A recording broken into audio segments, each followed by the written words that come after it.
Africa's presidents at the 80th United Nations General Assembly are taking tougher line, seeking a stronger role in global governance, peace and sustainable development, and a fair world order.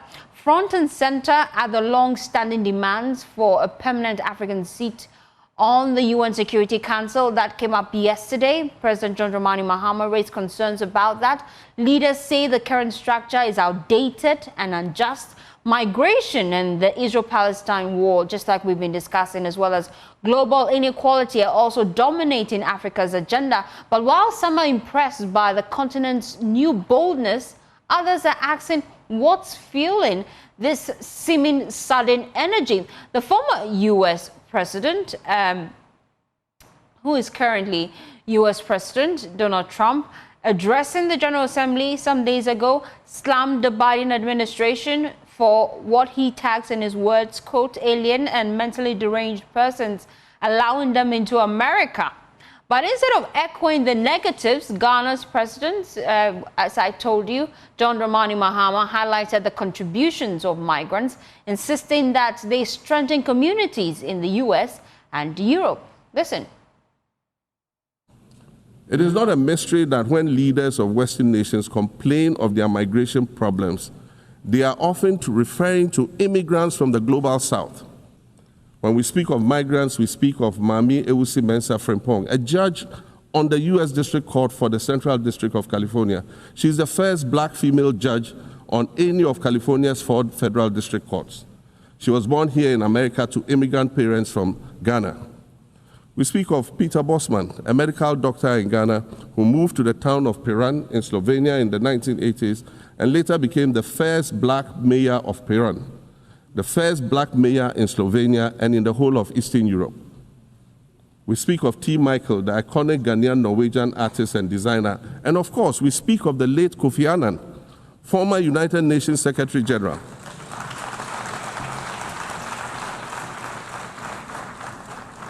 Former United Nations Secretary General and Nobel Peace Prize recipient, who was born in Ghana but spent his adulthood in various places in America and Europe. These are people who have brought great distinction to the countries that they decided to call home. Just as the migrants and the children of migrants before them did, I dare say these are not invaders. These are not criminals. Well, South Africa's President Cyril Ramaphosa went further, calling in blunt terms for an end to Israel war in Gaza. For as nations that have pledged to uphold the UN Charter, we have the ultimate responsibility to ensure and protect the rights of the Palestinian people to self-determination, consistent with the case that South Africa brought before the International Court of Justice. There is growing global consensus. There is growing global consensus that Israel is committing genocide in Gaza. Just last week, the United Nations Independent International Commission of Inquiry found that Israel is responsible for the commission of genocide in Gaza. As Palestinians continue to face genocide and famine, we have a duty to act. South Africa has acted in the interest of saving lives by insisting that the International Court of Justice should make a ruling that indeed genocide is being committed in Gaza and that it should stop. And we stand here to say it must stop.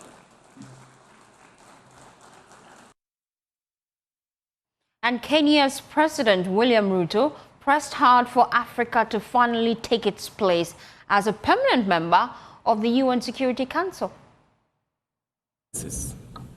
As we mark the 80th anniversary of the United Nations, Africa also marks 20 years since the Ezulwini Consensus and the City Declaration, the 2 historic milestones that establishes the common African position on UN Security Council reforms. For 2 decades, Africa has spoken in one voice, demanding justice, equity, and representation in the highest organ of global governance. This demand, however, continues to be ignored, deferred, or endlessly debated to the detriment of both Africa and the legitimacy of the United Nations itself. You cannot claim to be the United Nations while disregarding the voice of 54 nations. It is not possible.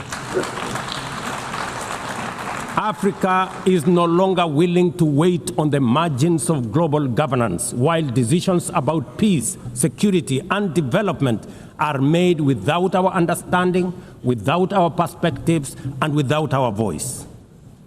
Africa's exclusion is not only unacceptable, unfair, and grossly unjust, it also undermines the very credibility of the United Nations, this organization.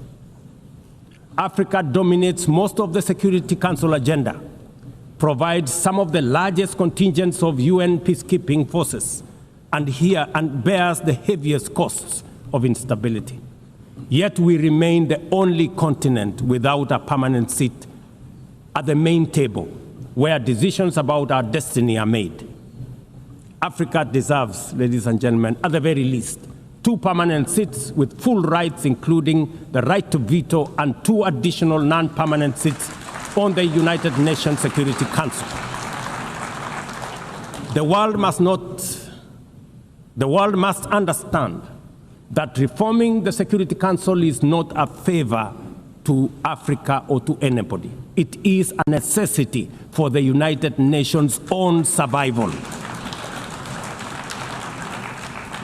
If the United Nations is to remain relevant in this century, it must reflect today's realities, not the post-war power arrangements of 1945.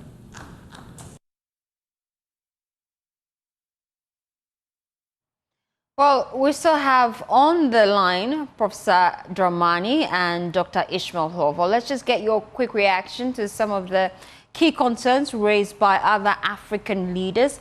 I'll start with you, Professor Dramani. We're hearing from African leaders push for a fair share of that seat before the Security Council. We lack representation. They feel it's time. We heard our president make that call. It's not the first time that call has been made. What is the difference this time? Do you think that call will be heeded too? Yeah. Thank you very much. Yeah, this is a call that is very right, appropriate, and legitimate. For almost 20 years, African Union has been pushing strongly for Africa's voice in the United Nations Security Council. General Assembly, we have the numbers, but the Security Council, the veto power that is confined to 5. That is where Africans are demanding that at least one of the seats should be reserved for Africa with a veto power. And also remember, that is a continent with a large number of states, so much numbers, 54 member states, but not represented. Europe, the size, the population. Europe has 3 veto members. Asia is represented by China. What about Africa? And that is why I'm saying that it's a legitimate request. And the time to reform is now. And I believe that Africa must continue to push hard for UN reform because there's no equity when it comes to the decision-making of the United Nations Security Council. The Security Council is very important because its decisions have binding effect, unlike General Assembly, which may be like a talk show, but Security Council decisions are binding. So where you want to take a very good decision that promotes the interests of Africa and other countries of the global south, it can be vetoed. We need a representation, at least one.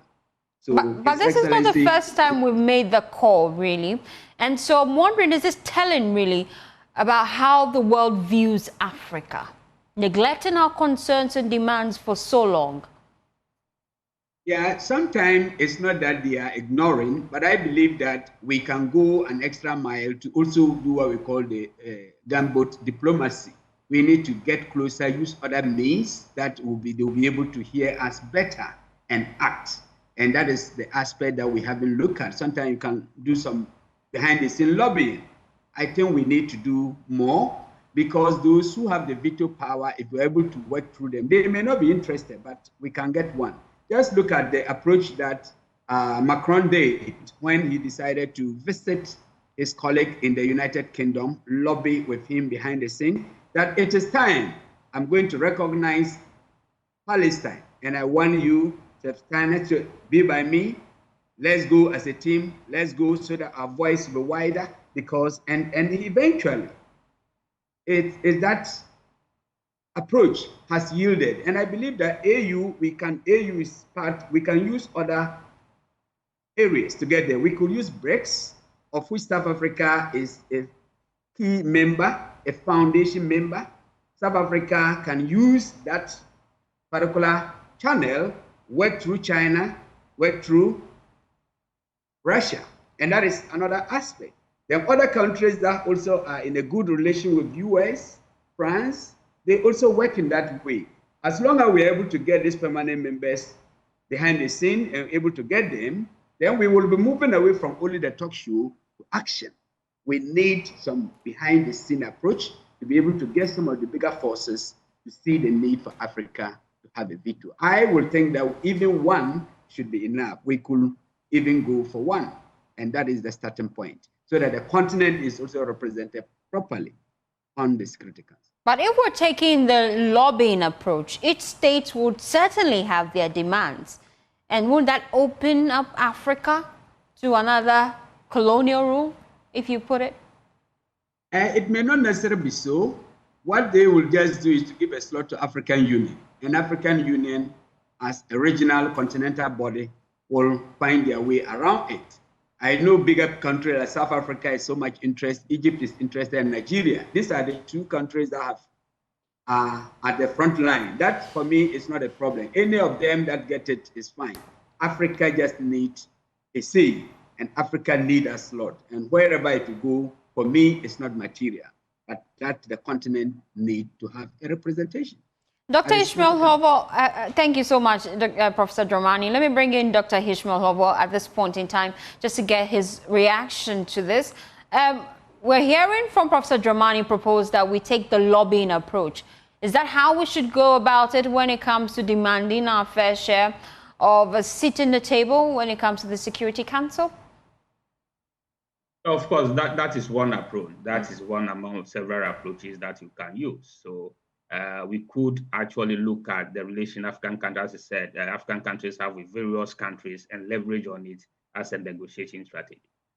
But we must also look at the African Union as a strategy where we strengthen the African Union to the point where it's able to address most of the fundamental issues in Africa, and therefore begin to speak more with one voice. Now, this current generation of leaders seems to have a particular orientation to speak with one voice.